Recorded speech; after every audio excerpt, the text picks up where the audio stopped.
Hi-de-ho, kiddos. Today we are doing the Fry Guy zip bag in the 5x7. And he's pretty simple, he's pretty easy. There's not a bunch to him that's different. And he's available already as a 4x4, but a lot of people are like, small fry? Nobody goes to McDonald's and gets a small fry. Everybody gets a medium or a large fry. Where's the medium and the large fry? So I have gone ahead and designed them out as a 5x7 and 6x10. I did not do 7-Eleven or 8x12 because I didn't know if anybody wanted an extra large or an extra large fry. So I'll throw the 5x7 and the 6x10 up and see what happens. If y'all want some super sized fries, then let me know and we can do super sized. For this one, you will need medium weight stabilizer hooped. You will need both yellow for the fries and red for the fry box. You will need 1 or 2 lobster claws or D-rings. If it's a crossbody, you'll need 2. If you want to do it as a wristlet, you'll need 1. You'll need some ribby ribbon. And I got lots of ribby ribbon. You will need a 8-inch zipper. And you will need some ollie fun. And on this one, we're actually going to partially line both the bottom of the bag and the top of the bag so that we have no stuff getting in the way. So step 1, is always print your stitch order sheet. But step 2 is throw this in the machine and run color stop 1 to give you die lines for your ribby ribbons. Look what I already did, and lobster claw assemblies. So there, I'm making this a crossbody, so there are my my doobie hitchies. I believe they're called die lines in the vernacular. And you will need 2 pieces of ribby ribbon, 3 inches each. And all you do, and you'll need some tape. Make sure you got your tape. All you do is you fish your ribbons through, line up your raw edges, take a little piece of tape, center it, and make sure it's jutting down about 1/4 inch. And then because we don't like jangly metal bits in our machine, we're going to go ahead and tape this assembly down so it doesn't bounce in the way. Then we are going to do the exact same thing for this guy right here. And about 1/4 inch. There we go. And tape it down. Throw it in the machine, run color stop 2. We will be back. Actually, no. Go ahead and run color stop 2 and color stop 3. 3 is going to give you your die lines for your zipper and your vinyl. So run 2 and 3, and we'll be back after 3. Okay, party peeps, we now have a die line for our zipper, and this zipper is entirely too big, but that is okay. Better too big than too small. So we are going to, this is a 1-inch gap. This is a standard number 3 zipper. The ribbon on a number 3 zipper is almost exactly 1 inch. That separation between those sewn lines is exactly 1 inch. We're going to make sure that we are nice and straight and we are covering that stitch line top and bottom. We are going to put a little piece of tape to hold our zipper down. And we're going to make sure that we are way straight, guys. Nice and straight. And then we're going to put a little piece of tape here. Hold everything in place. We're going to put it in the machine. And we are going to run a color stop, I believe I can fly, number 4. Number 4. And we will be back after number 4. There we go. Ooh, there we go. Hi-de-ho, neighbors. All right, we've got our zipper tacked down. Yay, zipper, go zipper. Now we need 2 pieces of vinyl, and this bag is odd because our top vinyl is yeller, all the way yeller, and our bottom vinyl is red. You want to buck both pieces of vinyl right up against the teeth, and you want to make sure you're even left, right, and center. You're going to just lightly tape those securely in place, like so. And you're going to throw it back in the machine, and you are going to run color stop 5 to tack down the 2 pieces of vinyl. Then go ahead and run 6 and 7. Those are our detail colors, 6 and 7. And we will be back between color stop 7 and 8.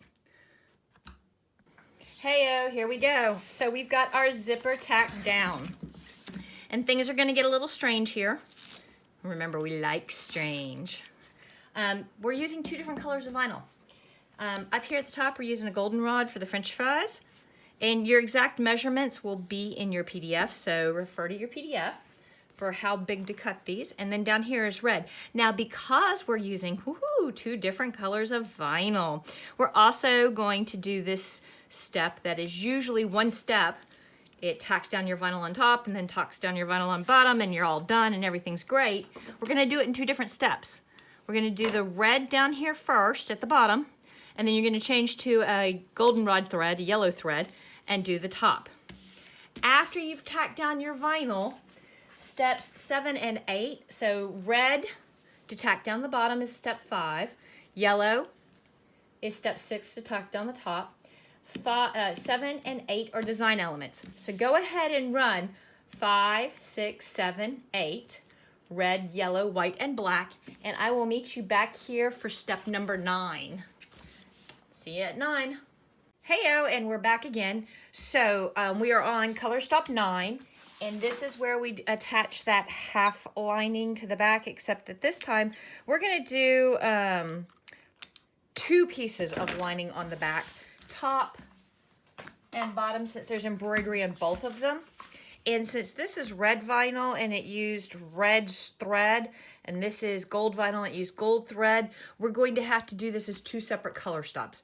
So first, number 9 is the red one. So we're gonna take some Ollie Fun and we are going to tape it down here. And you don't have to match your Ollie Fun to your vinyl. I just happen to have some pre-cuts that are the right color and it looked like it'd be fun. So guess what? That's what I'm doing. We're gonna just tape it and make sure that we're covering the bottom of our design, and we're gonna put it back in the machine and run color stop 9, and I'll be back for 10. Okay folks, so we've tacked down the bottom Ollie, and I am just going to peel up these tapes because I'm probably gonna use them again for the top part of Ollie. But before I put that top part of Ollie on, I'm gonna go ahead and trim this bottom one out, because there's no sense in having to keep track of all of this fun stuff while we're trying to put the rest of this bag together.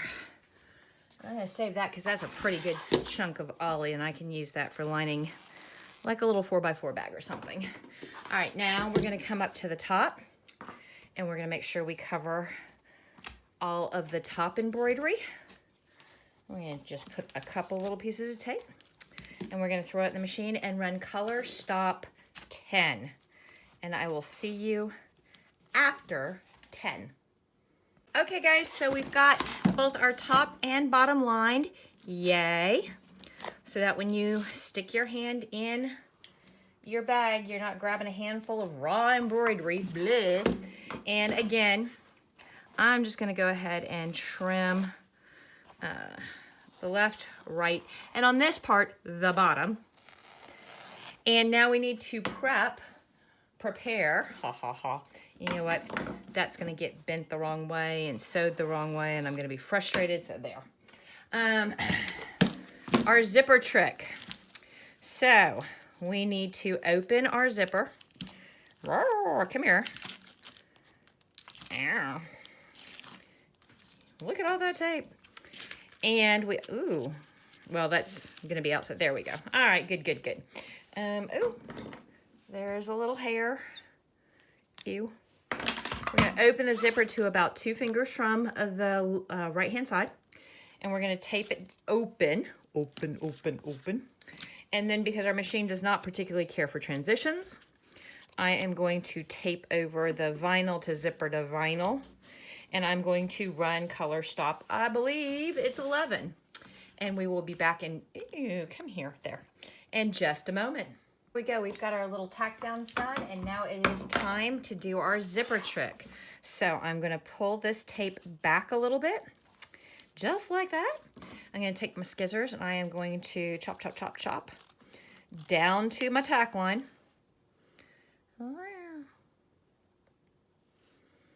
And then I'm going to cut my teeth out, but I am going to leave myself about 1/4 of an inch so that when I turn this bag, those raw zipper teeth don't go spoing and stick out. Now I'm going to lift up my zipper tapes, and I am going to put a tiny tear about 1 inch long in my stabilizer, just like so. Now I'm going to stuff those zipper tapes into the back. There we go. And I'm going to make sure that tapes down. I'm going to rotate, and I'm going to do the exact same thing. Peel up the tape, cut the teeth from the ribbon all the way to the tack line. Then I'm going to leave myself about 1/4 of an inch when I cut off my teeth. I'm going to put my tape back down to help with my transitions. I'm going to lift up my zipper tapes and my vinyl, and I'm going to put a tiny little 1 inch tear in my stabilizer. I'm going to stuff, stuff, stuff. And while I'm here and thinking about it, I am going to put a tear right there in the open zipper so that when it comes time to turn this bad boy, I have a hole to do that through.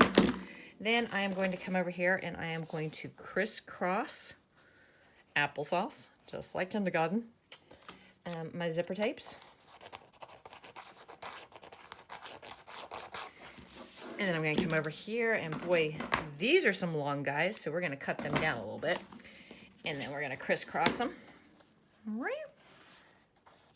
And come here. And then we're going to tape them down so they stay where I want them. Then we're going to throw it back in the machine, and we are going to run Color Stop 12. And that's going to secure those zipper tapes so that we can trim them off. And it's also going to get us some die lines so that we can cut our vinyl. And then we'll be back in a second. So we are back. So I'm going to trim these little hairs because my machine's decided that it wants to leave some sticky uppies.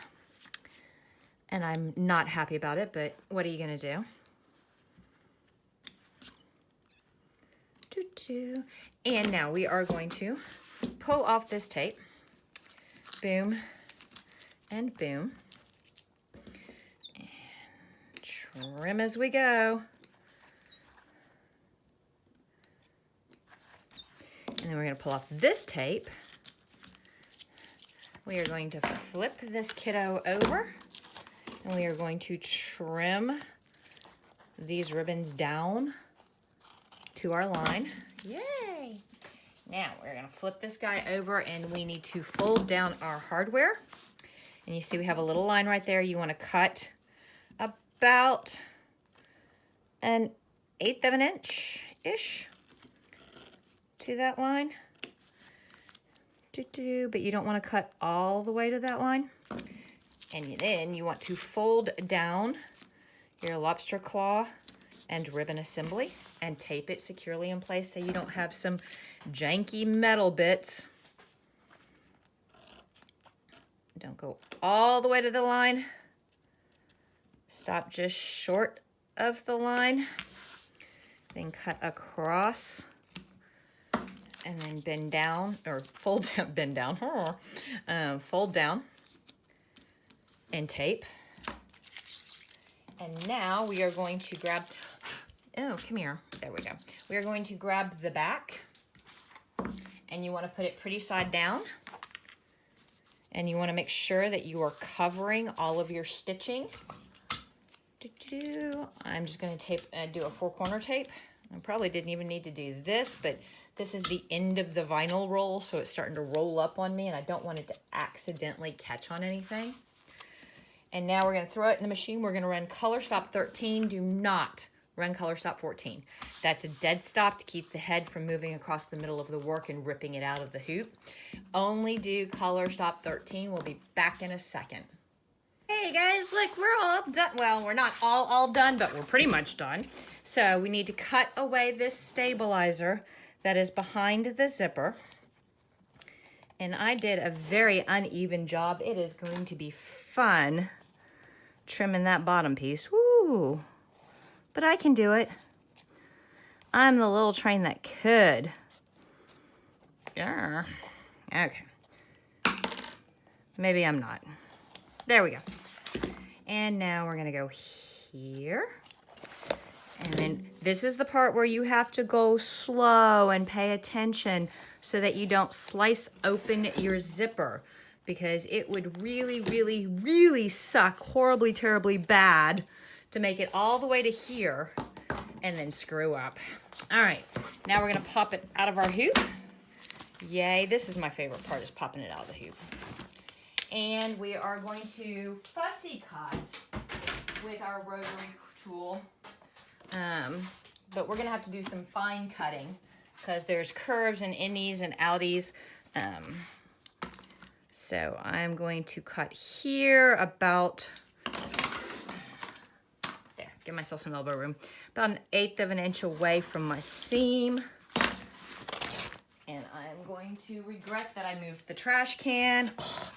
And I'm gonna cut here, again, about 1/8 of an inch.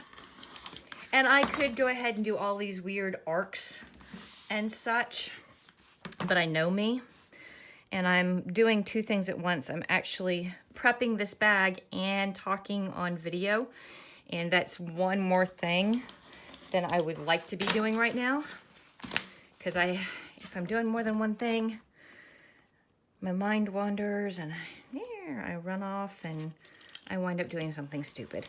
So we're going to be safe, not sorry. And now the rest of this I am going to, since it's got curvies and dimples and pokey innies and pokey outies, I'm gonna use my skizzers. And it's going to be a little bit slower. You just follow the arc of your stitch line for about 1/8 of an inch around away from the stitch line. Yeah. Ditto here. Yeah, that's way more than 1/8. I'm having a hard time right now. Ooh, that's a jaggedy cut. Well, it's a good thing it's on the inside. All right, and there we go. Now we're going to turn. First, we have to stick our fingers in and we have to pull off this piece of tape. And there's 2 more pieces of tape. I'm wondering if it's worth it to, yeah, I can get at them. Sometimes, this is a fairly decent sized bag. Sometimes in the smaller bags, it's really hard to get at those. Now we're gonna open our zipper all the way. There we go. And we are going to come down here. We're gonna put a finger in and a thumb on the outside, or so I think. And we are gonna turn and poke. We're gonna come to this corner. I'm gonna do the same thing. Put a finger in there, turn and poke. Come here, guys. There you go. Come here for you guys. And now we're gonna do the same thing up at the top.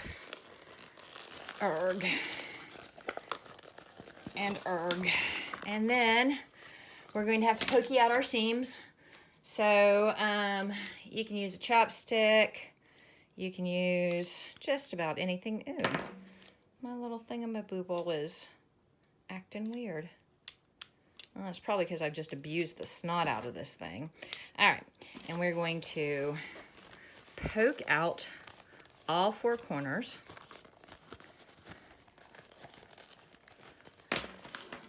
There's 1, 2, 3, 4. Now, we're going to close it, and we are going to roll our seams. Do not expect them to stay rolled. This vinyl, remember, has spent all of its life laying nice and flat. It likes flat. It does not like to do a 180-degree turn. So, what we're gonna have to do is either stack some really heavy books on this for 12 to 24 hours, or we're gonna have to heat it up a little bit with a blow dryer, or you can put it in a cold steam press and let it sit for a couple of days, or my new trick, is felt and clover clips. So the way I do this is I get my seam rolled all the way out, put a little felt over it because you don't want your clover clips to put permanent dents in your vinyl. You just want it to train that crease. And if you don't use something to act as a padding to it, then you're going to get clover clip dents, and you don't want dents in your fries. And then, come here. And then I usually let this sit 12 hours, 24 hours, and it'll be just fine. Come here. Doo-doo-doo. But this way I don't have 18 different stacks of books all over my house where I have to play slalom to avoid them. Ha! Come here. And I'm going to put this one on the corner because I really want that corner to pokey out. And then I'm going to put one there. And this is the boring part because you're basically just listening to me talk to myself. So, and I'm sorry about that. I guess I should have turned the video off before now. But I like your company. You're entertaining me. All right. And then I think we can get away with just two more. One there and one there. And again, guys, let it sit 12, 24 hours and then take your clover clips off and your vinyl should be trained.